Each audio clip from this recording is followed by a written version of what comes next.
బుగ్గని వేసుకుంటూ బతుక్కుంటా సార్. సరేలే మరి, నీ ఇష్టం.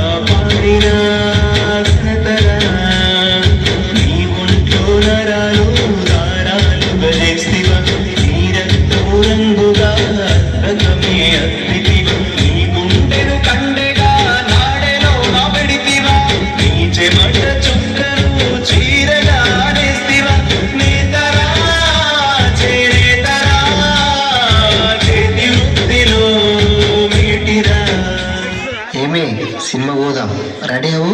ఓకే అండి.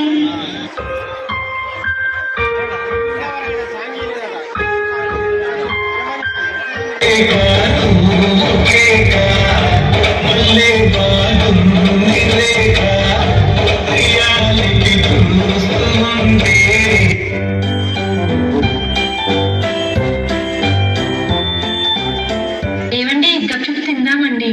సరే పద, తిందాం.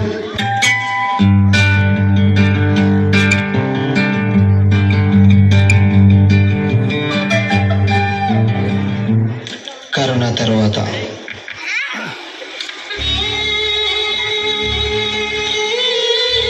అన్న, ఒక వారం సరిపోయేంత మాలివన్నా. ఇస్తాలే కానీ రేట్ చాలా పెరిగింది తమ్ముడు, చాలా అంటే చాలా పెరిగింది. సరే ఏం చేస్తామన్నా, తప్పుతుందా, ఇవ్వండిగా. అన్నా, నువ్వు చెప్పిన డిజైన్లో మంచి చీరని వేసానన్నా, ఇది తీసుకొని డబ్బులు ఇవ్వన్నా. అయ్యో తమ్ముడు, ఇప్పుడు మాత్రం డబ్బులు ఇవ్వలేను తమ్ముడు, షాపులో చీరలన్నీ అలాగే ఉన్నాయి. కొన్ని చీరలు పోయాక డబ్బులు వచ్చాక ఇస్తా. ఒక 10-15 రోజులు మాత్రం ఖచ్చితంగా ఆగాలి తమ్ముడు. సరేలే అన్న, 15 రోజుల తర్వాత వస్తా.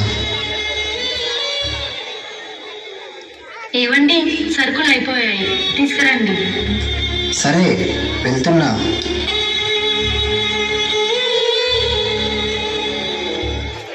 అన్న, కొంచెం కిరాణా సామాన్ కావాలి, కొంచెం ఇవ్వవా అన్న? లేదు తమ్ముడు, నేను సామాన్ ఇవ్వను. పాత బాకీ కట్టి ఆ తర్వాత సామాన్ తీసుకో. ఇప్పటికే చాలా ఇబ్బంది అవుతుంది. అందరూ ఇలాగే బాకీలు పెడితే నాది ఎలా నడవాలి?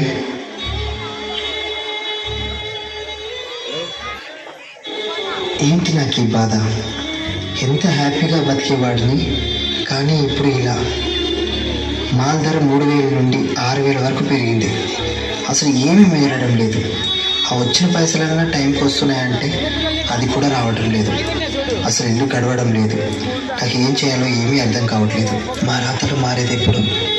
నాకైతే అస్సలు అర్థం కావట్లేదు.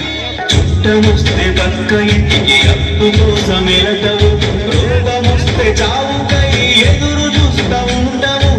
ఆదుకొకల రాదు ఎక్కడ కానరాడు, కంచి బతుకు నీదిరా, కంచిలో మెతుకేదిరా.